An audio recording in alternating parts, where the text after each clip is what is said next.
Hello, hello. Hello and welcome back, friends.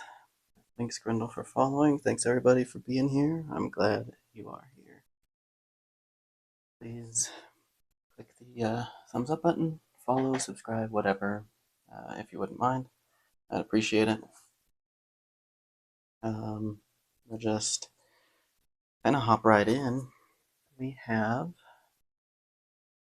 our heroes basically began exploring this dungeon that we're calling the Cairns. We know it's a deadly dungeon, so we're checking random encounters regularly, once every round. Let's see. Upkeep. I did print out new character sheets for my 2 level 2 guys. So those are looking good, clean, fresh. Let's see here. We encountered a boulder at the front of these cairns. All of the heroes basically finagled it to move it, entered, and we found kind of these 3-armed rock-like creatures, and we kind of took this side passage in, and let's see, we killed one here, and then we took a kind of a side passage into a dead-end room, and we are in there, and we encountered another one of the creatures that appears to be friendly, which is pretty cool. I'll grab that out. Go ahead and maneuver this a little bit so that it's not as, what do you call it, not as prevalent out there. All right. So that's where we're at. So our heroes are looking at this 3-armed creature that used to be an adventurer. And let's see, our most charismatic guy will go forward and speak to him. So that's Sidaros with his +2. And we'll see what the individual says, basically, at least. That's what we're hoping for. Let's grab some dice here.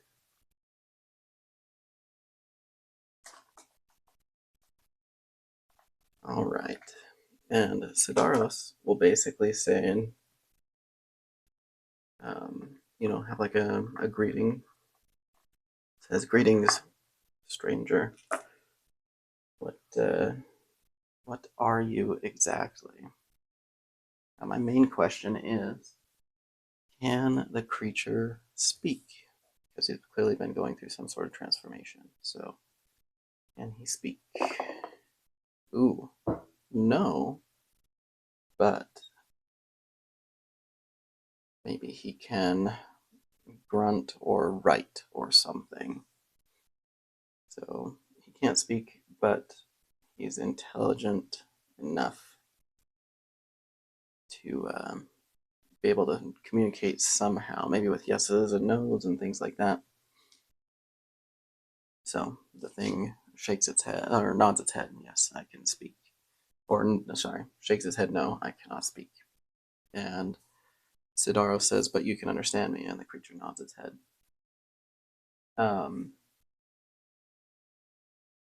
Our party kind of talks amongst themselves and says, "Did you used to be an adventurer?" And the creature nods and says, they ask, "Can you tell us about the rest of the dungeon?" Now, he didn't attack them outright, so I wonder if he knows about the rest of the dungeon or if he's just stayed here. So has the creature gone to the rest of the dungeon? No, but maybe it's aware. So it points at the map, or points at the ground, kneels down and points at these things that it's drawn. And we will say that that's probably a map that he's drawn of the dungeon. Maybe he's seen it or whatever. Maybe he can, or rather, actually a better idea, instead of that, because he hasn't traveled the rest of the dungeon, so he doesn't know, but instead he indicates his ears and points at the group, trying to get across that these creatures are weak to sound. Question is, does the group understand it? We're going to go with an intelligence check on that one. Intelligence or wisdom, which I think in the best case for everybody involved, Farron has a +1. So we'll give an intelligence check to try to understand, see if they understand what it's saying. They do understand, but, or rather they understand that he's pointing at the ears. Maybe he, maybe there's a but. What is the yes but part?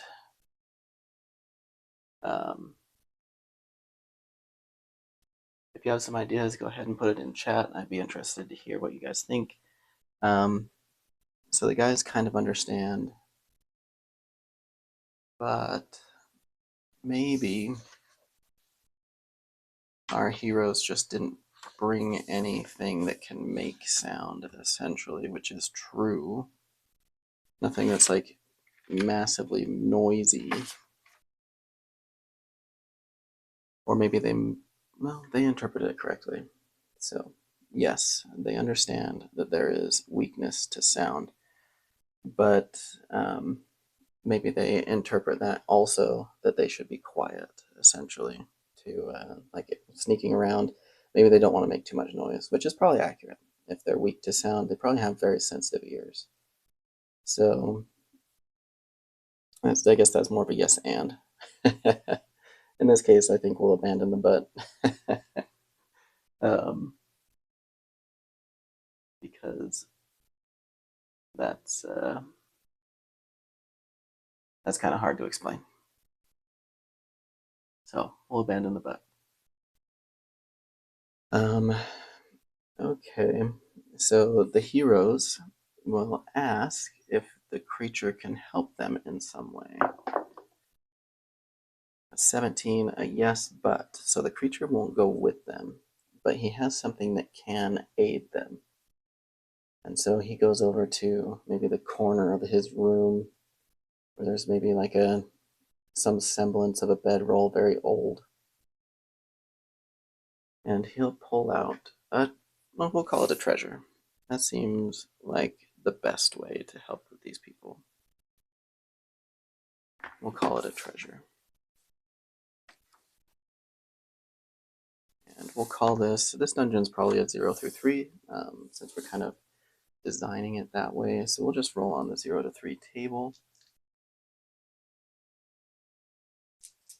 We got a 59. Copper and gold mead tinkered, 20 gold pieces. That seems fairly fine. And then we'll also add a potion of healing as well, because he really wants to help. So our heroes here will gain. I'm going to go ahead and write it on Sidaros' character sheet here. Let's see. Mead Tinker, 20 gold. And the healing potion will just drop on Ferrand.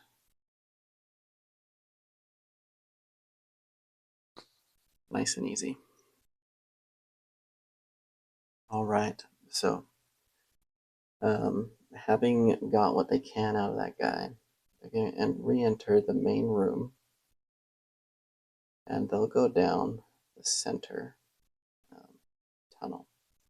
So the question is, does it have doors in the walls, or does it lead directly to the chamber, into another chamber? So we will roll essentially odds and evens on an odd, well, I guess there's technically 3. There can be doors leading off,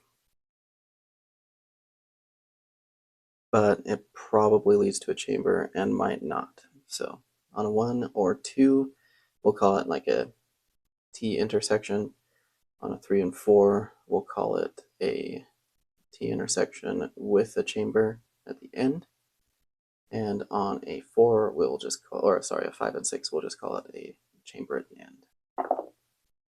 All right, so 1 and 2, so it's a T intersection. So this hallway comes down and opens up into a T intersection. Now, when it comes to the Shadowdark dungeon maps, here you can see that small has 5 rooms, medium has 8, large has 12. We're going to call this a small dungeon, and we're going to call it having 5 chambers that are kind of connected. So that means kind of the same question. Our guys will go down and to the left. Now, does it have doors? Does it have doors in the walls? Does it lead to a chamber? I'm going to ask, does it lead to a single chamber at the end? Ooh, very no. So we have more hallway, essentially, or rooms. So is it a intersection? Very yes, with a natural 20. So very yes is, I'm going to make that a 4-way intersection.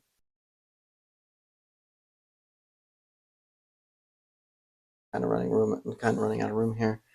So what I will do, because I'm crowding the one side of that map, is we're going to grab another scratch paper, and we're going to, we should probably use, because I'm a dummy, we should probably use the session logs to track some of the notes, and then we'll use this paper as the map. So let's see. We got a mead container for 20 gold, a potion of healing, and we finished talking to the monster / former adventurer. All right, now let's take a look at this map. So we had the boulder that went into the entry chamber, and then we had kind of 3 hallways coming off. This one was a dead end, and this had the guy we talked to.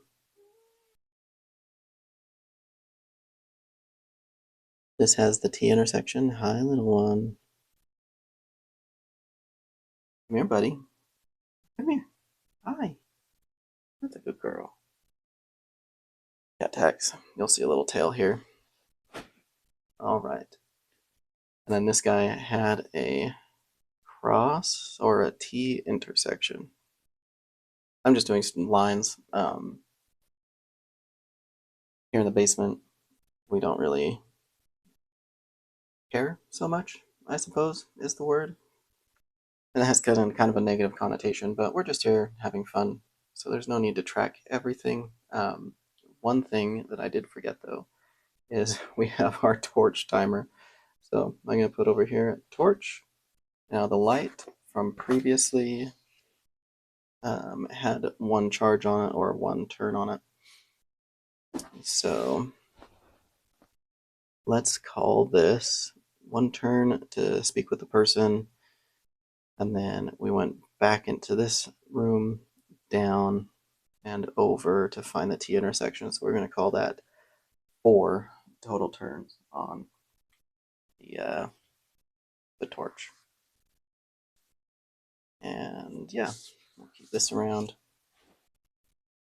All right, so sticking with the keeping their right hand to a wall, they're going to go ahead and come down this pathway. Now, we're going to assume that ends in a dead-end passage. However, there's a chance that the floor is sloped, essentially. So I'm going to ask, does it end in a dead end? And I'm going to roll for advantage because we think it is, but it's possible it goes deeper underground. 13, yes, it does end in a dead end, but we'll say that there's a chamber there. Kind of an interesting shaped dungeon. Let's see here. So we know that we're sticking with 5 rooms. So what is this room? What are you? What are you? We're going to flip to our Shadowdark maps, and we're just kind of playing things by ear. Maybe we'll establish some sort of pattern, but we're going to try this room type chart again. It seems to be working out for us pretty well. So we'll do the room type 9. Another treasure room. Interesting. Okay. Now there is a little table here. Hidden, guarded by monster, protected by trap, or protected by a hazard. Let's roll a d6. Ooh, 6. Protected by a hazard. Now, it doesn't say what the hazard is. So we're going to say odds is minor, evens is major, odds is minor, and we're going to go with a 2, stuck or locked barrier. So there is a, let's see, we'll do a little 2 here. Room 3 has a locked chest. Luckily, we have our heroes, who are thieves. We have 2 thieves in our party. No fighters because we're not so bright and we didn't try to get any. I'm going to go ahead and grab my luck tokens now that we're here. And our thieves are going to examine it and see if they can pick the lock. Now with thievery skill, they get a bonus. And that being said, we have Farrand, who has a dexterity or a wisdom of -1, and Tyr, who has a dexterity of +1 or wisdom 0. So Tyr will use thievery. Gonna try to pick the lock using dexterity. Rolling at advantage. 18 beats the normal difficulty of 12 handily. +1 is 19, doesn't matter. So they pick the lock and open it up, and we will get another treasure roll on our treasure table. Now this is the cool thing with Shadowdark, the core rulebook, is we have basically the rules up front, and this is kind of like the player section. We have a little bit of Game Master ruling here, monsters and magic, but this whole thing is essentially kind of this nice toolbox. Like it's got a little bit of what would you call it?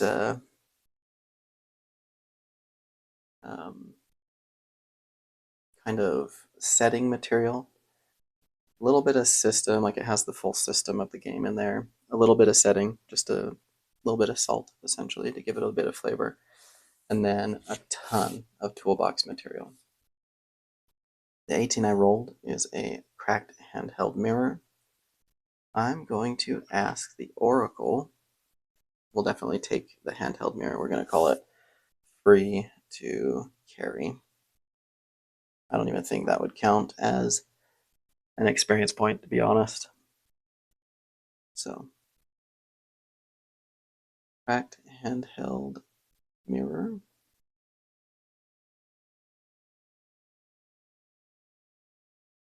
And we're going to ask the Oracle if there's anything else in the chest. Because it was locked, I'm going to say that that's likely. So we'll roll advantage. 17 is a yes, but. So there is more treasure there, but it's the last bit of treasure. And we'll roll again on the treasure. 69. Another matched trio of Warhammers. That's interesting. Somebody's going to have to carry 3 Warhammers out here.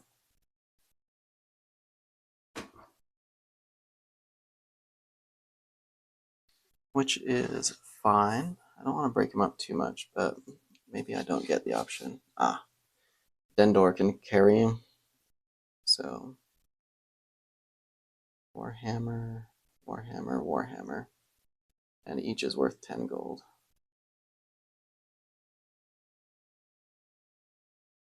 Okay.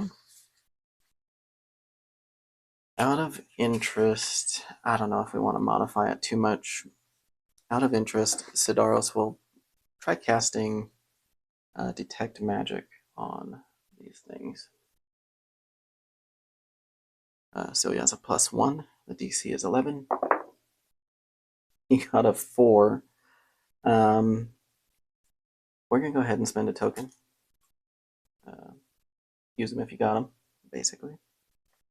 And he'll reroll. A 9 + 1 is 10. That's still not enough. Sidaros loses the spell. He can't cast it again. And he doesn't know if they're magical. So, our heroes will mark another turn on the torch timer. And this is technically Sidaros' light spell, I suppose, that's been cast to save the torches for now. But, sticking with their shoulder on the right wall, they'll come through. And they'll come over here.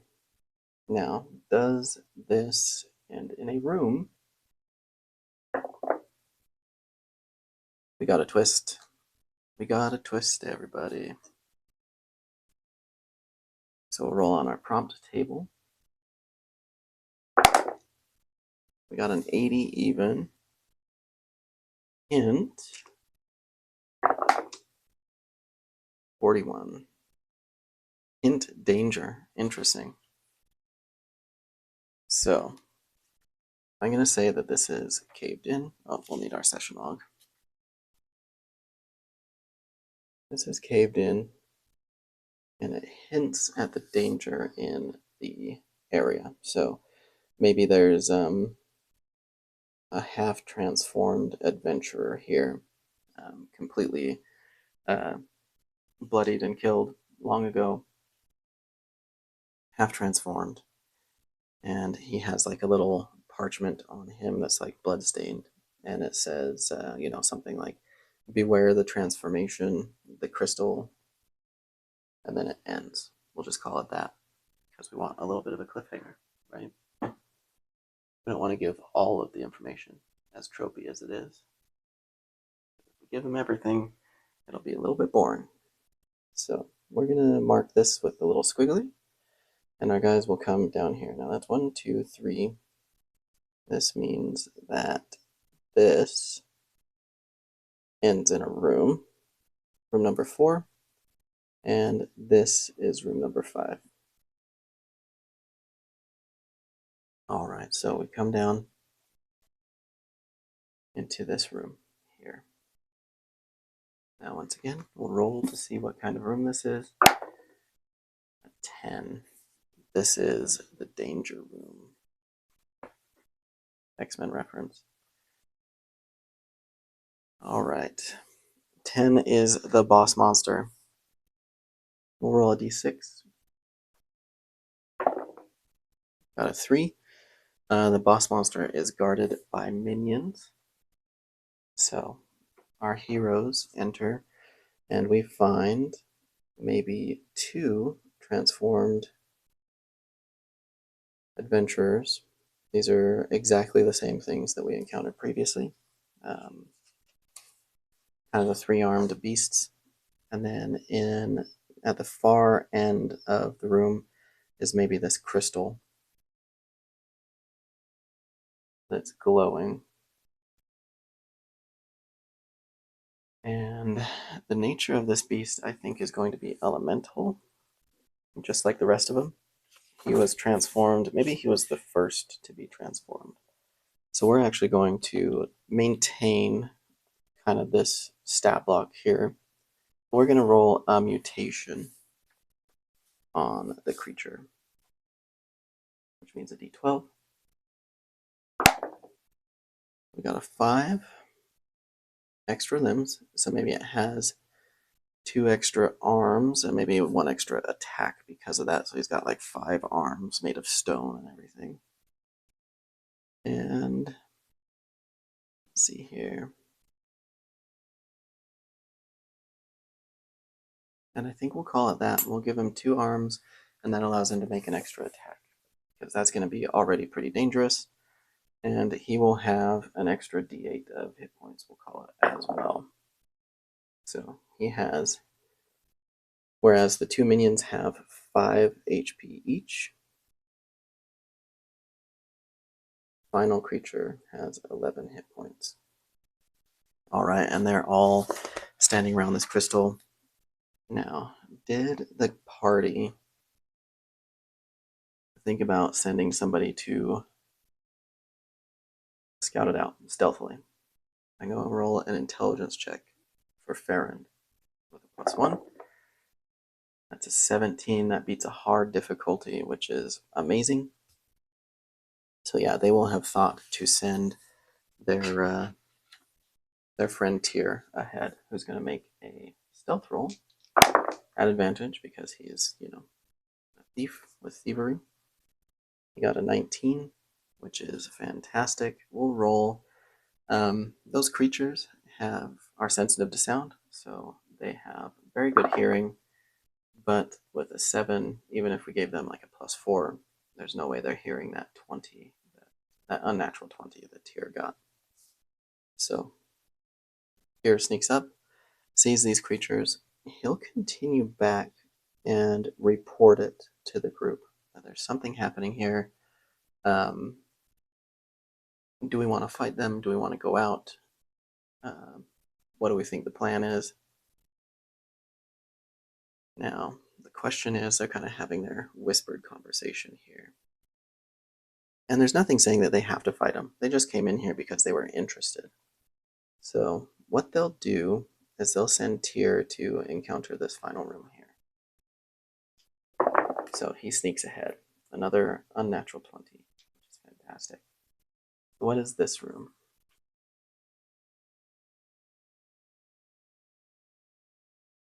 Let's find out. Room type is a solo monster. Okay. So we encounter another one of these 3-armed creatures.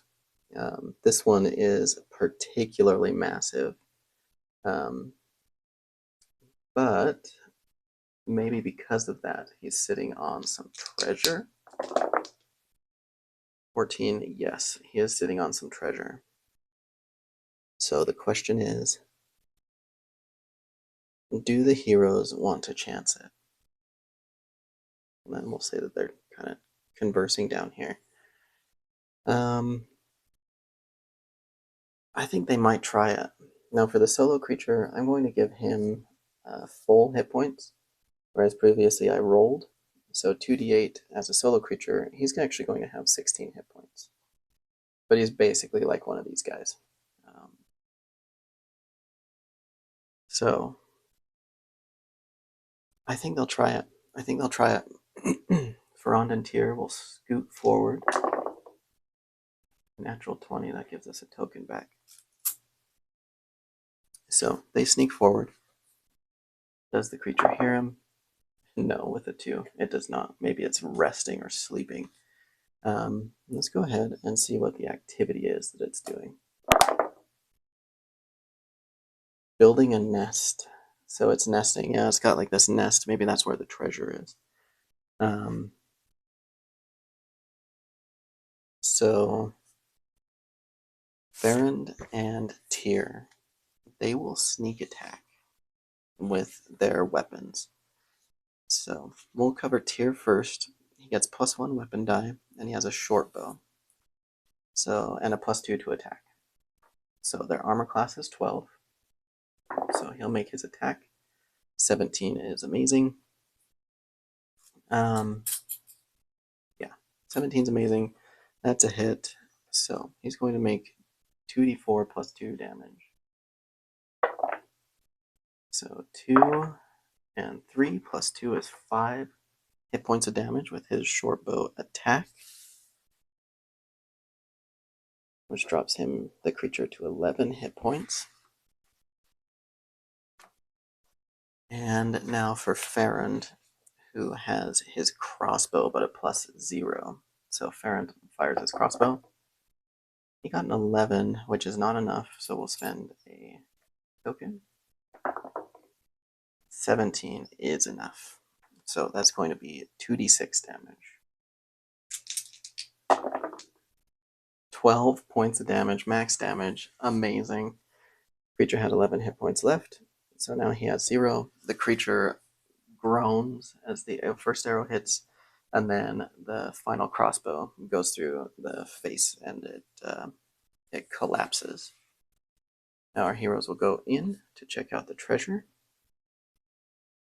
Now there's only, we're going to say that this one's going to be a decent treasure. I'm going to say that's going to be a decent treasure. So what we're going to do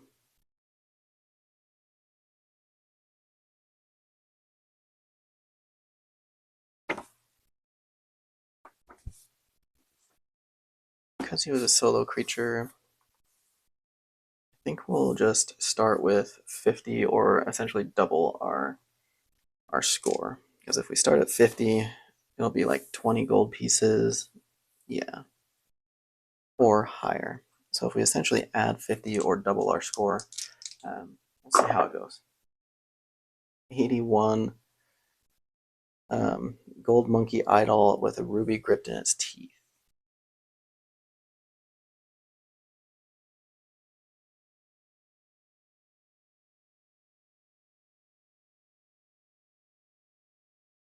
That's worth 60 gold. Is there another treasure? We'll just roll a single, a 9. So no, but no other treasure, but maybe the creature has something on it. Got a 9, so no. All right. So our heroes are feeling pretty lucky, but I don't think they want to challenge 3 of these beasties. They got lucky ambushing this guy. So they will make a hasty exit out of here. Do they consider putting the boulder back? No, they do not consider putting the boulder back. And you can't use luck tokens on this. So they beat a hasty retreat. Now, without the boulder there, this may become a problem later.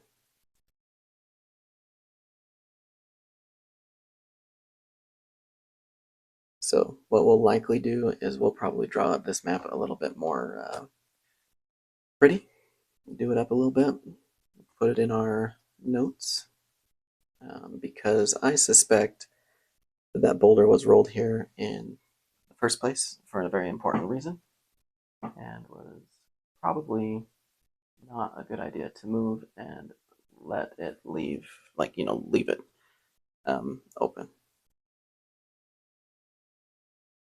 All right, so our heroes go back to town. They're going to go ahead and sell their things. So this is worth 1 experience points. The Warhammers are worth another experience point.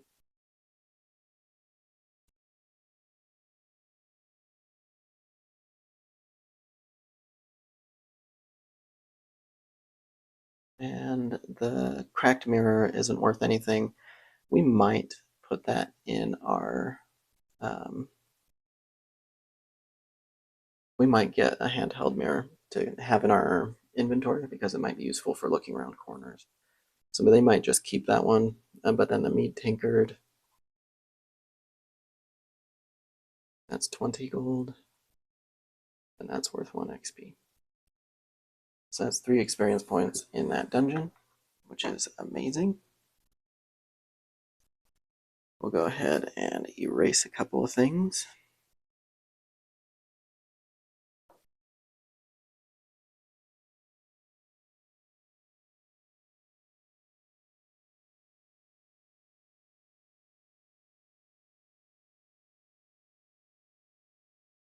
And they have that one healing potion that's there to help them out.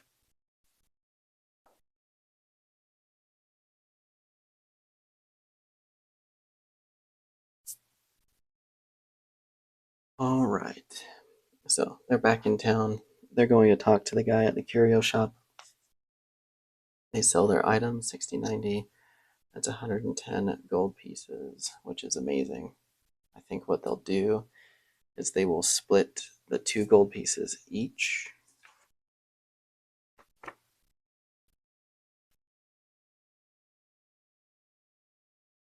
And that'll cover that 10, essentially 2, 4, 6, 8. And 2 of them will get 3 gold. 3 GP or 3 GP. And they'll spend that last 100 gold on carousing, I think, to try to get a few more experience points.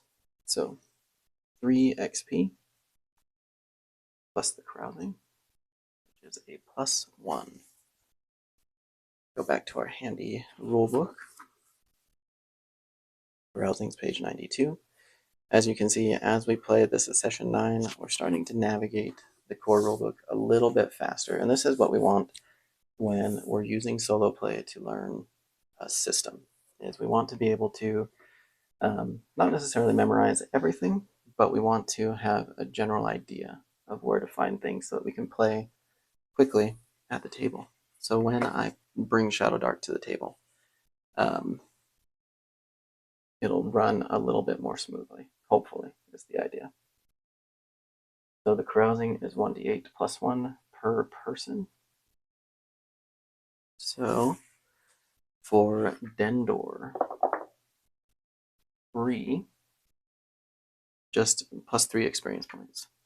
So Dendor gets a total of 6. That puts them at level 2. So level 2, they'll have 1 XP left, or I'll just erase that and put down an 11. There's a couple of things I want to double check there for that. So that's Dendor.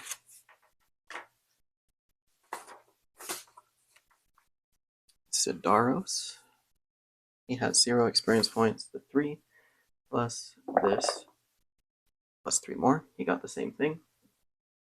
Wake up in a gutter with 15% of your wealth spent. So we're going to have to minus 15% actually. We'll make a note. We're going to push that up to 20. Minus 15% is 3 gold, so 17 GP. Oh, I don't need to write GP because it's already written there, dummy. 17 GP for that. Farrand will get the same thing. Let's see here. Give it a good shake. Ooh, max I could get. By talent or trickery, you beat a rival crawler in a test of skill. Gain 5 XP and an NPC ally or enemy. Amazing. Okay. So we got 5, 6, 7, 8 experience points for Farrand. And then we need to roll a D percentile, I guess. We're going to see by luck or trickery. A 90. So he did trickery. So they have an NPC enemy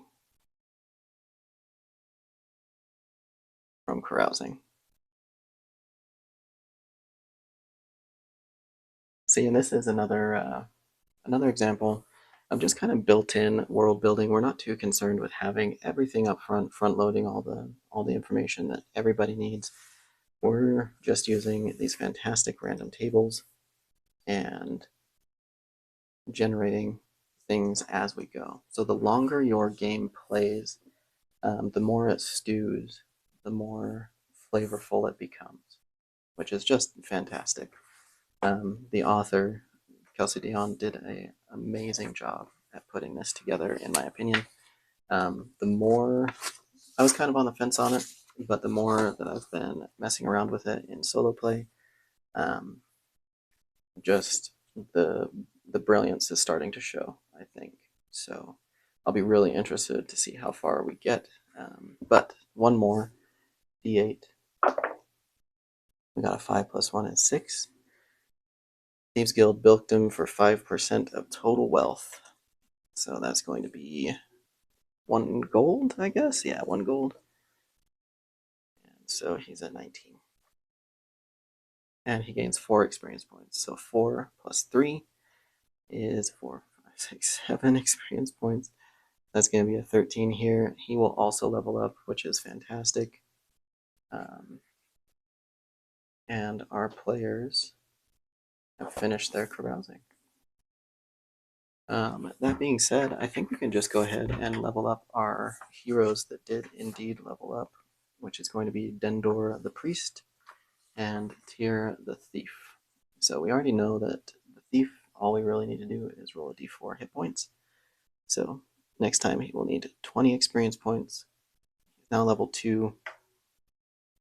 One thing I want to check is if because he had 13 experience points, will he be at 0 upon leveling up to 2, or will that 3 carry over? This might be up to the DM. That's one of the things I want to check out. But let's go ahead and roll our hit points. A 2 plus 1, or sorry, no, just a 2. We don't add the modifier, which I need to double check on that as well. Because if that's the case, Sidaros and Farrand should probably have more experience points, because I subtracted the Constitution modifier, I believe. Let's see what this says.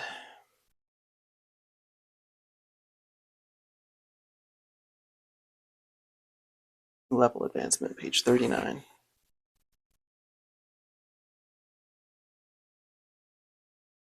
Roll your character class's hit point die and add it to their maximum HP. There's no reference to the Constitution modifier. So first level characters here, you can see I've looked at this page a lot. Hit points equal to 1 roll of their class hit point die plus their Constitution modifier. These replace the hit points. So yeah, you don't even subtract the con modifier. It's only at level 1.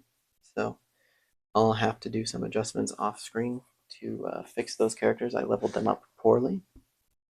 But yeah, I think that's where we'll leave it. Once again, please hit the thumbs up button, follow me if you like this content. What's it called? Yeah, follow, subscribe, like, all that garbage that the internet is based on. And give me a comment. It can be a random comment. It can be thematic comment. What did you think happened in this episode? Whatever. And yeah, I appreciate you guys being here. I'm glad that we're playing this game together, and we'll see you next time. Have a good day.